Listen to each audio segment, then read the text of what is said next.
el doctor Daniel Urcía. Daniel, buena mañana. Alejandra Palomino, Pablo Retondo, los saludamos. ¿Cómo le va? ¿Qué tal? Buenos días, Alejandra, Pablo y audiencia. Un gusto hablar con ustedes. Igual, Daniel, el gusto es nuestro de poder charlar un ratito en este sábado. Bueno, lindo sábado. Ya se fueron un poco las lluvias, al menos acá desde Córdoba tenemos un día lindo. Bien, aquí también han llovido un promedio entre 30 y 40 milímetros, lo cual viene muy bien, y ya salió el sol, así que mejor todavía. Daniel, Bueno, en un poquito el motivo del llamado y de charlar en este sábado, en enero de 2022 no se podrá vender más media res a comercios minoristas y solo podrán trozos que no superen los 32 kilos. ¿Cómo cree que repercutirá en la industria esta nueva modalidad? bueno, como todo cambio, indudablemente va a traer aparejado problemas. Es un cambio cultural fundamentalmente. La medida obedece exclusivamente a la salud del trabajador. Esto estaba vigente ya con anterioridad en una resolución de la Superintendencia del Trabajo que establecía, conforme las normas internacionales, que el trabajador no puede levantar con solamente su propio esfuerzo más de 25 kilos, porque esa actividad repetitiva le termina ocasionando un daño.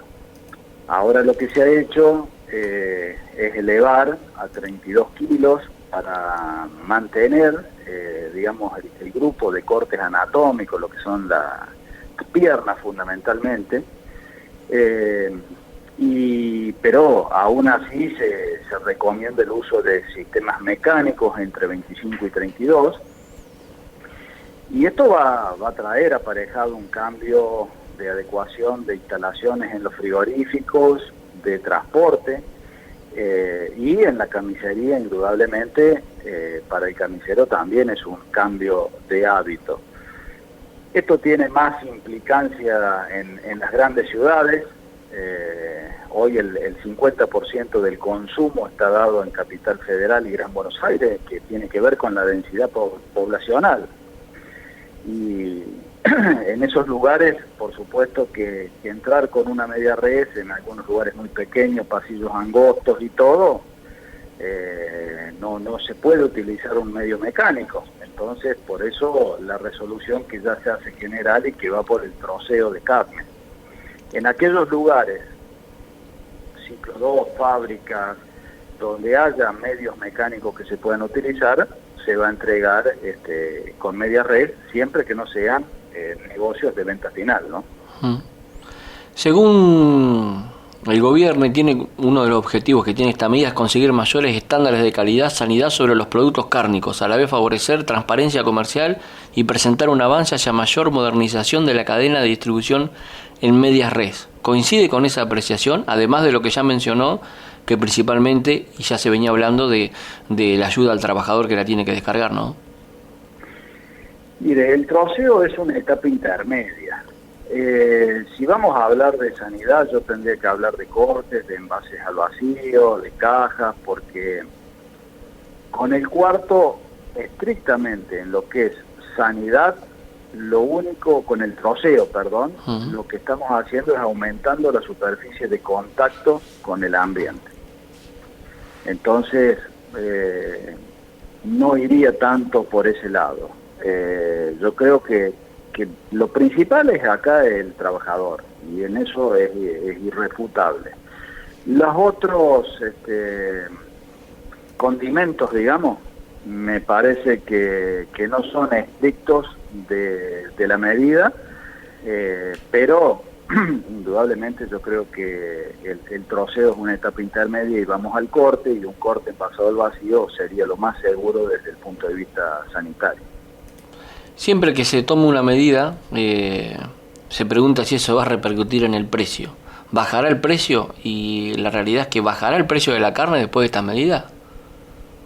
No tiene que ser el objetivo, porque no va a ser así. Yo diría que en un primer momento esto, al contrario, va a subir un poco el precio, porque primero que requiere, hoy un transporte está preparado para llevar medias reses colgado de una ganchera aérea.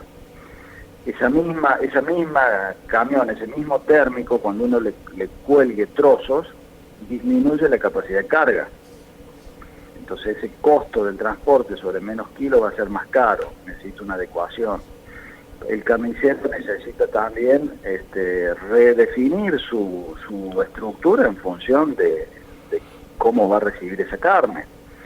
Entonces, a priori no hay impacto en precios. A futuro y en el largo plazo, y yendo a los cortes con una economía de escala, es factible, pero de arranque seguro que no.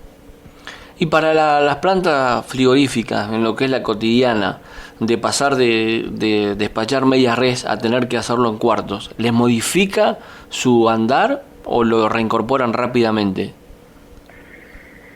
Va a necesitar una adecuación. Usted piense que la faena empieza habitualmente entre 4 o 6 de la mañana. Esa media res, a partir de la medianoche, ya adquirió el frío necesario para garantizar inocuidad, que son 7 grados tomados en el centro del músculo, y empieza a cargarse en los camiones 2 o 3 de la mañana para el reparto. Aquí, recién a esa hora, se empezaría a hacer el troceo, porque el troceo no se puede hacer en caliente, el troceo hay que hacerlo en sala para mantener las condiciones de inocuidad siempre, ¿no? Después, desastres podemos ver en cualquier lado, podemos ver troceando sobre un camión o en el aire libre, pero vamos a hablar de condiciones sanitarias adecuadas. Se tiene que empezar a hacer el troceo en una sala climatizada para eso, identificar esos trozos con respecto a la media res, porque cada media res tiene una etiqueta con su peso, sus características, su tipificación. Eso hay que trasladarlo al troceo. Si el cliente, vamos a suponer que quiere los 3 o 4 o 5 trozos de esa media res, es decir, quiere la media res entera, va a haber que agruparlo e identificarlo para que vaya a ese destino completo y no haya problemas de logística, porque no se olvide que un camión reparte 30, 40 negocios en cada recorrida. Y hay que tener cuidado de no mezclar la mercadería, porque uno mezcla calidades y mezcla la mercadería. Entonces todo eso va a traer seguramente unas complicaciones que luego a través de la práctica se van resolviendo. Va a ser más tiempo y seguramente se va a requerir más personal. Daniel, ¿y considera entonces que el oficializar esta nueva medida en el mes de abril, para que se va a implementar en enero del año que viene, da un margen como para que todos los eslabones de la cadena se puedan ir acomodando y llegar al momento de poder hacerlo ya preparados? Hay un margen de tiempo de 8 meses, están anunciadas líneas de créditos fáciles a través de la Secretaría de Pequeña y Mediana Empresa. Vamos a trabajar para la adecuación, pero entendemos nosotros desde FIFRA que tiene que ser para todos. La norma habla de una diferencia por zona geográfica o tamaño de empresa. Y la verdad que nosotros desde FIFRA, si lo que se privilegia es la salud del trabajador, no entendemos por qué la política podría entender que en una zona esos trabajadores no sufren perjuicio, porque eso después termina generando competencia desleal. O sea, si el frigorífico de Tandil para mandar a Cava manda trozos y para repartir en Tandil reparte medias veces, no sería entendible, para poner un ejemplo. Sí, clarísimo. Y para llegar a estas medidas, ¿fueron consultados ustedes? Nosotros hemos venido trabajando, te diría desde siempre, en ámbito de la superintendencia de riesgo del trabajo, adecuando normas en beneficio del trabajador, y hemos manifestado por allí las situaciones que, un poco lo que he relatado, cuáles serían los inconvenientes, pero en la toma de decisión de definir el 1 de enero del 22, esto no hemos sido consultados. Estamos charlando con Daniel Urcía, presidente de FIFRA. Bien, Daniel, y quería preguntarle cómo están trabajando en general hoy las plantas frigoríficas. Mira, la actividad de lo que va del 2021 viene por debajo de los volúmenes que se trabajó en el 2020. A partir de enero hemos tenido una retracción fundamentalmente del consumo doméstico. El consumidor, ante la recomposición de precios, ha buscado cerdo, ha buscado pollo, y en la carne vacuna se ha sentido. En lo que refiere a exportación, los volúmenes vienen sostenidos, de hecho sigue de alguna manera sosteniendo la actividad de la exportación, y por otro lado la oferta de ganado en este contexto de recomposición de precios también no es abundante. Un ciclo del engorde de corral que recién está recuperando competitividad ahora porque vino de un año muy malo, con el incremento de precio de la invernada y fundamentalmente de la ración de comida. Ese ciclo de destete en cierre se hizo negativo, se hizo necesaria una recría, eso lleva más tiempo. Bueno, son todos factores que ocurren en una actividad productiva que no es mecánica, es biología. Nunca tenemos que olvidar que cuando trabajamos con animales es biología, y los tiempos de terminación uno puede ayudar para que sean más eficientes, más rápidos, pero necesitan un proceso biológico. Bien, Daniel, ¿y qué análisis se puede hacer de las últimas medidas tomadas por el Gobierno Nacional respecto al registro para exportar y a la idea de aplicar retenciones a la comercialización de carne al exterior? Bueno, vamos a separar la respuesta en dos partes, porque las medidas que tienen que ver con el control de transparencia estamos de acuerdo. Bien. De hecho, el día jueves estuvimos en una reunión con el director de Control Comercial Agropecuario, Luciano Sarich, donde explicó las detecciones de conductas ilegales, diría yo, empresas fantasmas, no liquidación de divisas por el mercado formal, que por eso motivaron a estas normas que tienden a sostener la transparencia y evitar la competencia desleal. Entonces, sobre esas normas estamos de acuerdo. Si después la aplicación de las normas no es la correcta, lo haremos saber, pero hoy por hoy no generan problemas y sirven justamente para mejorar el control. Con respecto a aumento de retenciones, estamos absolutamente en contra, por eso dividí la respuesta. El sector exportador, incluso de carnes, ha perdido competitividad respecto al resto de los oferentes a nivel mundial, y hoy un aumento de retenciones lo único que haría es hacer perder negocios y por ende bajar la producción. Eso tiene impactos luego en el empleo, menor liquidación de divisas, menor incentivo para el productor para seguir con la producción de hacienda ganadera, menor oferta futuro, precios más caros. Entonces, lejos de querer aumento de retenciones, nosotros venimos impulsando una baja de retenciones, así que estamos en la vereda opuesta. Yo creo que las declaraciones que van por ese lado le hacen muy mal al ambiente de negocios del país, no generan inversiones, generan preocupaciones en la cadena y lamentablemente me parecen poco prudentes. Daniel, le voy a hacer una pregunta que por ahí nos hacemos todos. Que cuando vamos a la carnicería vemos que el precio de la carne no afloja, y hoy hacer el asado la verdad que cuesta.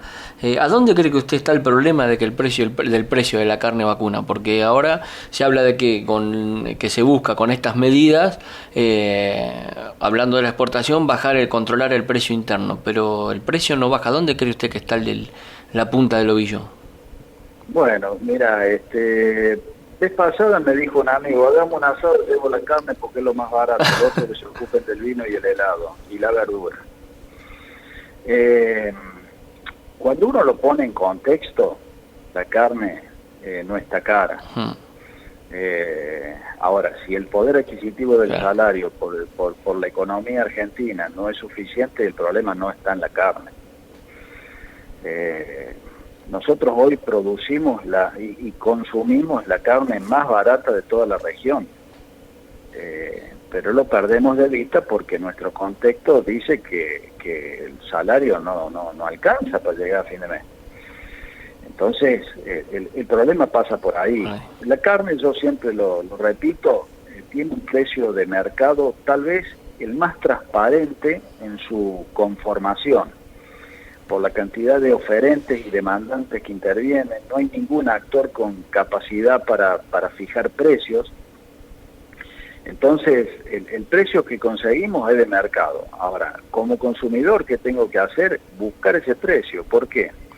Porque en este contexto, las calidades, las brechas, se han extendido.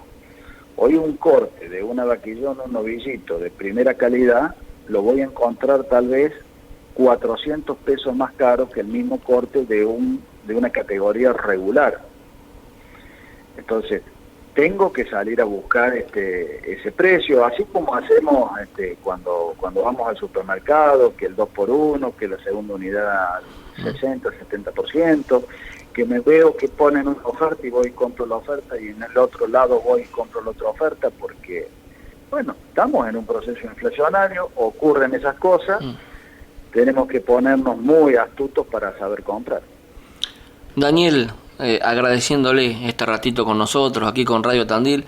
El otro día hablábamos con Carlos Achetoni y él estaba en General Alvear Mendoza. Quiero preguntarle en Córdoba en qué parte está, vamos a aprovechar para saber hacia dónde estamos hablando.